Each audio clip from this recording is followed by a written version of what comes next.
কতটা আফসোসের বিষয়, মানুষ মৃত্যু থেকে বাঁচার চেষ্টা করে, জাহান্নাম থেকে নয়। অথচ মানুষ চাইলেই জাহান্নাম থেকে বাঁচতে পারে, কিন্তু মৃত্যু থেকে নয়।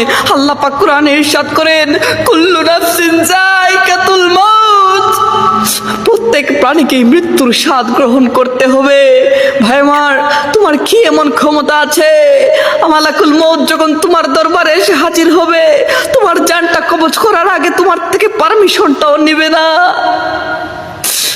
নির্দয়ভাবে তোমার রূহটা যখন কবজ করে নিবে, তোমার সহায়তা করার জন্য তোমার আশেপাশে কেউ থাকবে না, কেউ তোমাকে সাহায্য করতে পারবে না। কি করবা তখন তুমি? হযরত আলী রাদিয়াল্লাহু তাআলা আনহু বলেন, বন্ধুদের খারাপ সময়ে সব সময় তাদের সাথে শামিল হও, কিন্তু তাদের আনন্দের সময়ে ততক্ষণ শামিল হইও না যতক্ষণ না সে নিজে তোমাকে শামিল করে। মনে রেখো, যদি মরার জন্য সবাই এক হও, কেউ মরবে না। যদি বাঁচার জন্য সবাই আলাদা হয়ে যাও, তবে কেউ বাঁচবে না। হযরত ইব্রাহিম ইবনে আদহাম রাহমাতুল্লাহি আলাইহি বলে গিয়েছিলেন, শীঘ্রই এমন একটি যুগ আসবে, বাইরের থেকে মানুষকে মানুষ মনে হবে।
এর হলো অবশেষে আঁড়িটা হইছে।